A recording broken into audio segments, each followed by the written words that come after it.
ಆ ಗಣಪತಿ ಇಡೀ ರಾಜ್ಯದಲ್ಲೇ ಫೇಮಸ್.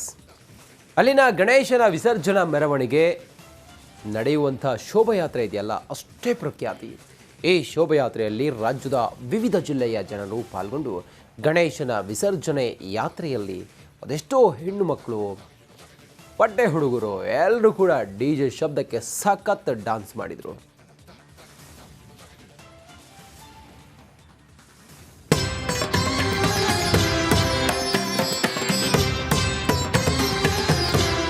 ಸಾಗರ ಕೋಟೆ ನಾಡಿನಲ್ಲಿ ಜನ ಸಾಗರ, ಎಲ್ಲೆಲ್ಲೂ ಕೇಸರಿ ಬಾವುಟ, ಡಿಜೆ ಸೌಂಡು, ಭರ್ಜರಿ ಡ್ಯಾನ್ಸ್.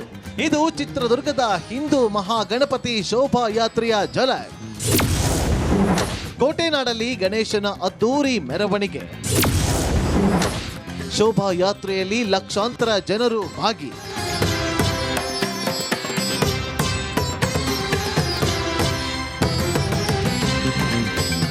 ರಾಜ್ಯಾದ್ಯಂತ ಕೂರಿಸುವ ಅಷ್ಟು ಗಣಪತಿಗಳದ್ದೇ ಒಂದು ಲೆಕ್ಕ ಆದ್ರೆ, ಚಿತ್ರದುರ್ಗದಲ್ಲಿ ಕೂರಿಸುವ ಹಿಂದೂ ಮಹಾಗಣಪತಿಯದೇ ಮತ್ತೊಂದು ಲೆಕ್ಕ.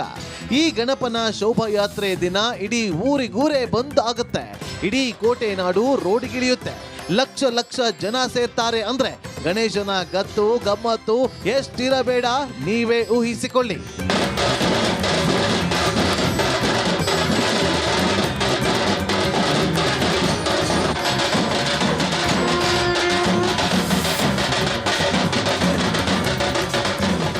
ಈ ಬಾರಿಯ ಶೋಭಾಯಾತ್ರೆಯನ್ನ VHP ರಾಷ್ಟ್ರೀಯ ಸಂಯೋಜಕ ನೀರಾಜ್ ದೋನಿರಿಯಾ ಉದ್ಘಾಟನೆ ಮಾಡಿದ್ರು. ವಿವಿಧ ಹಿಂದುಳಿದ ವರ್ಗದ ಮಠಾಧೀಶರು, ಶಾಸಕ KC ವೀರೇಂದ್ರ ಪಪ್ಪಿ, ಮಾಜಿ ಶಾಸಕ ತಿಪ್ಪಾರೆಡ್ಡಿ ಭಾಗಿಯಾಗಿದ್ರು.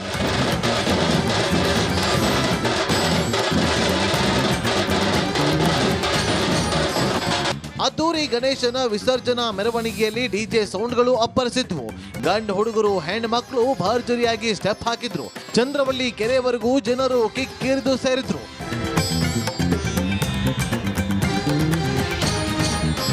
ಶಿವರಾಜ್ ಜೊತೆ ವೀರೇಶ್ ವಿ ಚೊಳ್ಳಕೆರೆ, ರಿಪಬ್ಲಿಕ್ ಕನ್ನಡ, ಚಿತ್ರದುರ್ಗ.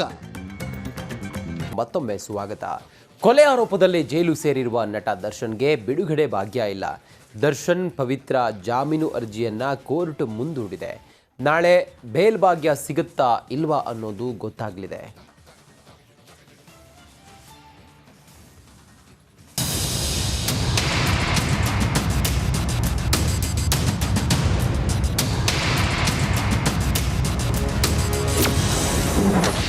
ಜಾಮೀನಿಗಾಗಿ ಕಾಯ್ತಿರೋ ದಾಸ, ನಾಳೆ ಸುಬ್ಬ ಸುಬ್ಬಿ ಬೇಲ್ ಭವಿಷ್ಯ. ಬಳ್ಳಾರಿ ಜೈಲಿನಲ್ಲಿರುವ ದಾಸನಿಗೆ ಜಾಮೀನು ಸಿಗುತ್ತಾ ಇಲ್ವಾ ಅನ್ನೋದಕ್ಕೆ ನಾಳೆ ಉತ್ತರ ಸಿಗಲಿದೆ. ಮೊನ್ನೆಯಷ್ಟೇ ಇಬ್ಬರ ಬೇಲ್ ಅರ್ಜಿ ವಿಚಾರಣೆ ನಡೆಸಿದ ಕೋರ್ಟ್ ಸೋಮವಾರಕ್ಕೆ ಮುಂದೂಡಿದೆ. ಹೀಗಾಗಿ ದರ್ಶನ್ ಹಾಗೂ ಪವಿತ್ರ ಗೌಡ ಬೇಲ್ ಭವಿಷ್ಯ ನಾಳೆ ಗೊತ್ತಾಗಲಿದೆ.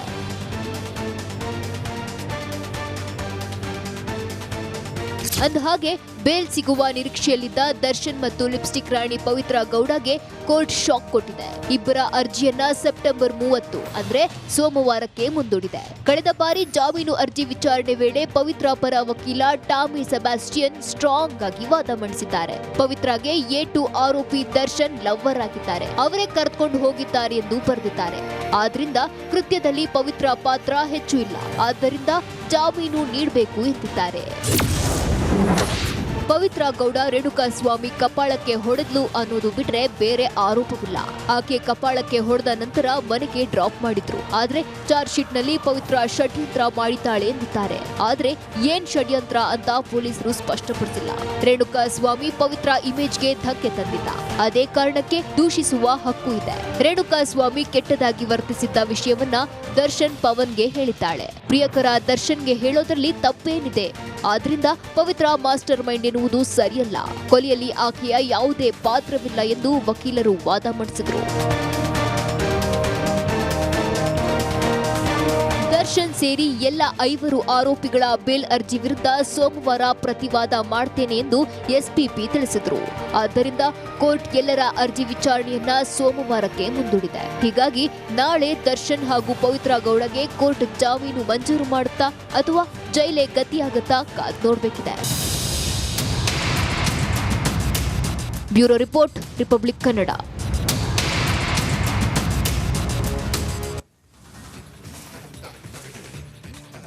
ಬಳ್ಳಾರಿ ಜೈಲಿನ ಕತ್ತಲ ಜಗತ್ತಲ್ಲಿ ಲಾಕ್ ಆಗಿರೋ ಕಾಟೇರ ದಿಂಬು ಚೇರ್ ಬೆಡ್ಗಾಗಿ ಒದ್ದಾಡ್ತಾ ಇದ್ದಾನೆ.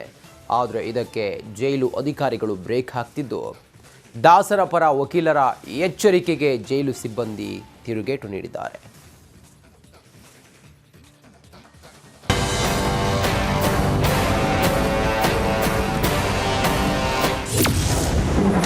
ಬೆಡ್ ಚೇರ್ ದಿಂಬಿಗಾಗಿ ದರ್ಶನ್ ಬಿಗಿ ಪಟ್ಟು.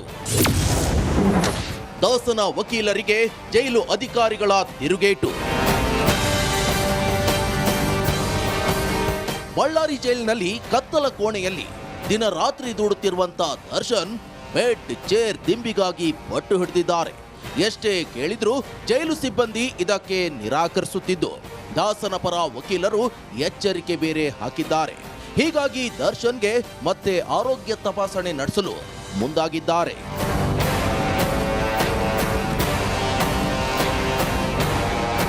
ದರ್ಶನ್ ಹಾಗೂ ದರ್ಶನ್ ಪರ ವಕೀಲರ ವರಸೆಗೆ ಜೈಲು ಅಧಿಕಾರಿಗಳು ಪ್ರತಿ ವರಸೆ ತೋರಿದ್ದಾರೆ.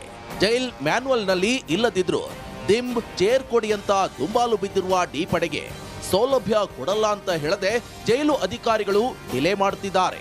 ಇದಕ್ಕೆ ಕಾಟೇರ್ನ ಪರ ವಕೀಲರು ಲಿಖಿತ ರೂಪದಲ್ಲಿ ಮನವಿ ಮಾಡಿದ್ದಾರೆ.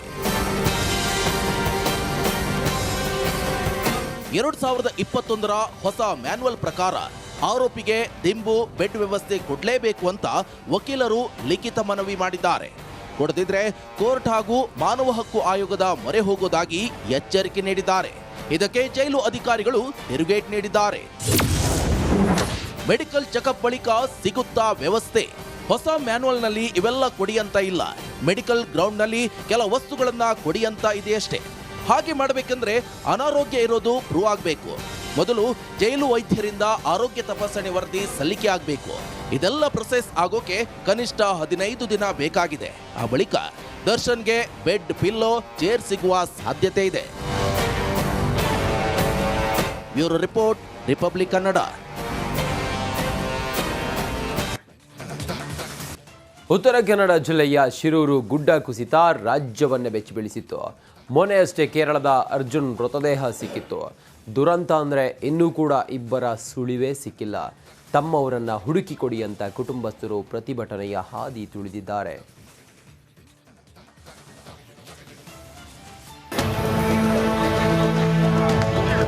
ಜುಲೈ 16 ಉತ್ತರ ಕನ್ನಡ ಜಿಲ್ಲೆಯ ಅಂಕೋಲಾ ಬೆಚ್ಚಿಬಿದ್ದಿತ್ತು.